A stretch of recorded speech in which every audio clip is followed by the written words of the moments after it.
कामिनी बाई,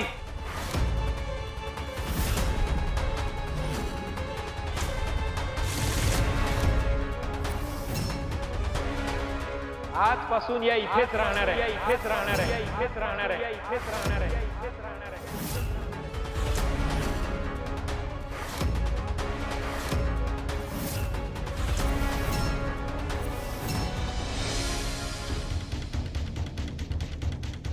सगळं कसं व्यवस्थित आणि आमच्या मनासारखं झालंय. तुम्ही निघा आणि बाहेर दासी थांबल्यात त्यांच्याबरोबर थांबा. निघा.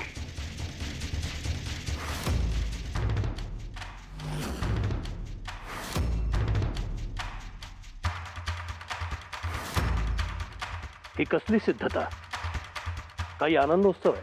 असुर नरेश, एवढ्या कालावधीनंतर आम्ही आमच्या बंधूंना भेटायला जाणार आहोत, तेव्हा रिकाम्या हाताने नाही जाणार.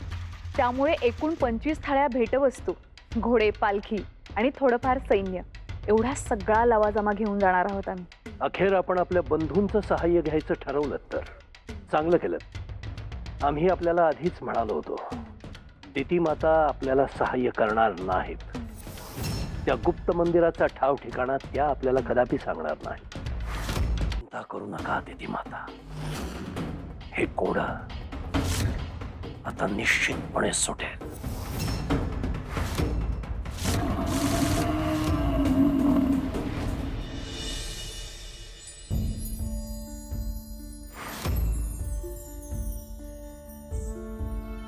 देवी आई, माझ्या आईनं मला शपथ घातली, त्यामुळे घरात जे काही चाललंय त्याबद्दल मी काहीच बोलू शकत नाही. पण कामिनीला मी काय सोडणार नाही. आमच्या घरात येऊन माझ्या आई बाबांना त्रास देते ती, तिला धडा शिकवावाच लागेल. महादेवांनी जसं मदनाला जाळलं आणि कामी भाऊना भस्म केली, तसं मलाही या कामचा अंत करायचा आहे.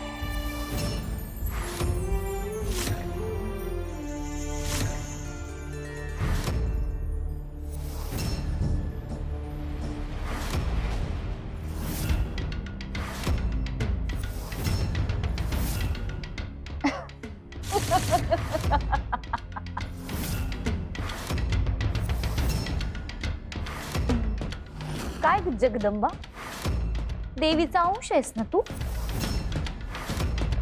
मग अशी कशी घाबरलीस? तू माझं काहीच करू शकत नाहीस, कारण तू माणसाच्या रूपात आहेस. एवढीशी चिमुरडी आहेस, तुला कधीही उचलून घेऊन जाऊ शकते मी.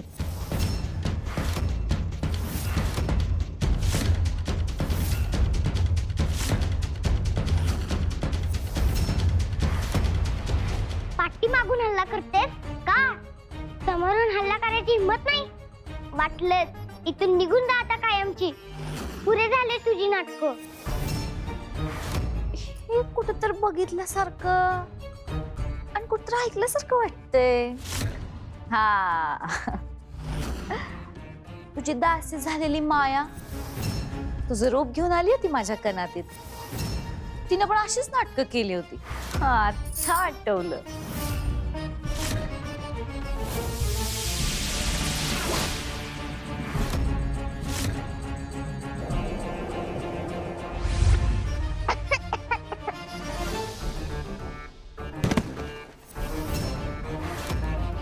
माझा नाश करायला आली होतीस ना तू? आता बघ तुझाच सर्वनाश करते की नाही मी. तुला ह्याचे परिणाम भोगावे लागतील. ती तुला सोडणार नाही. ती कोण? तुझी तुळजा की तुझी जगदंबा? तुझं सोंग उघडं पडलंय, तेव्हा ही नाटकं बंद कर आणि खऱ्या रूपात समोर ये माझ्या.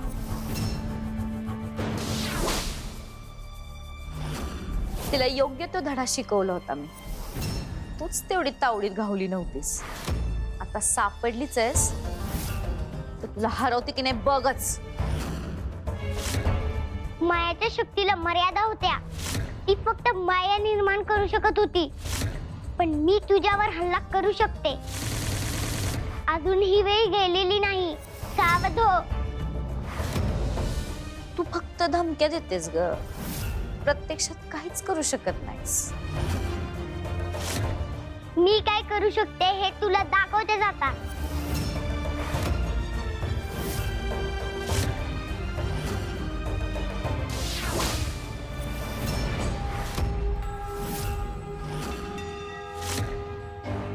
आता तुला भस्म करून टाकते मी.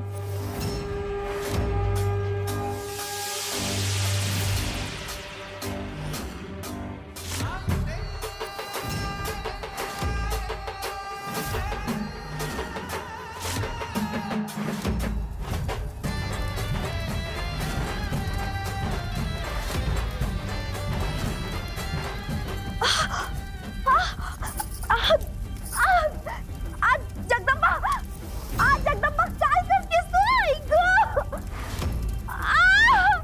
मला वाटलं मायाच्या वेळी जसं मला काही झालं नाही तसं आताही होणार नाही. पण तुम्ही एकट्याने जाऊ नका.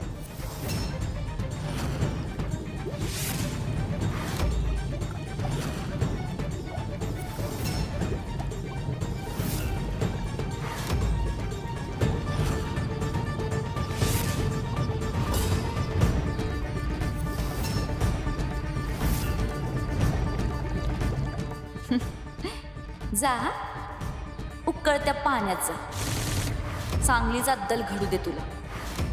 आणि यावेळी तुला वाचवाय तुझी जगदंबा बी नाहीत.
हे काय झालं?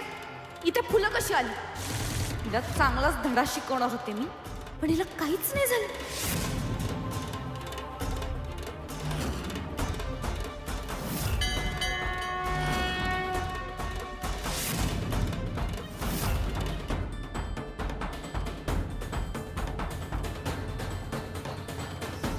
मला लवकरात लवकर गावाला जाऊन अत्तर घेऊन घरी पोचायला हवं.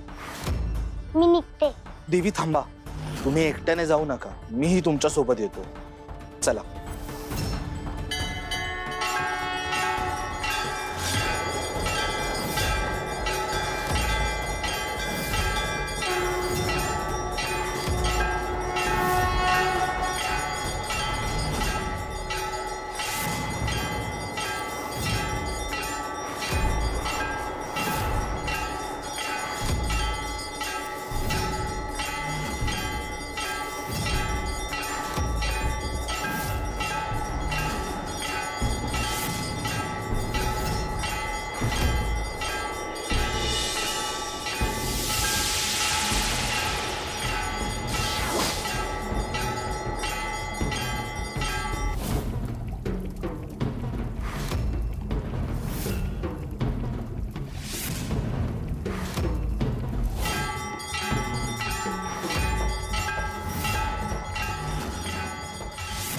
नंदी महाराज, माझ्या आईचा जीव धोक्यात आहे. मला योग विद्येच्या मदतीने तिला वाचवायला हवं.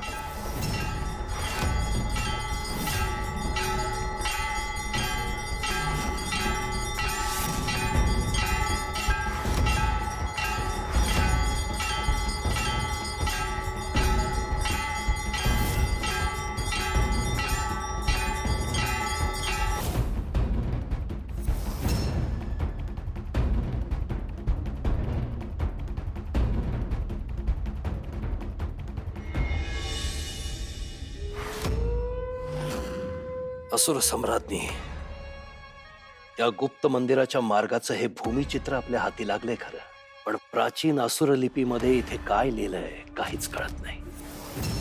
आतापर्यंत केवळ हे वाचता आलंय. ज्या क्षणी राजा उत्तर दिशा करील लुप्त, त्या प्रहरी प्रकट होईल मंदिर जे आहे गुप्त. याचा अर्थ काय? राजा म्हणजे आम्ही, पण उत्तर दिशा लुप्त करेल म्हणजे काय? काही कळत नाहीये. शिवाय सम्राज्ञी, या भूमिचित्रावरची अनेक ठिकाणं आता अस्तित्वातच नाहीयेत. म्हणजे बघा, ही इथली प्राचीन नदी आता स्वतःच लुप्त झालीये.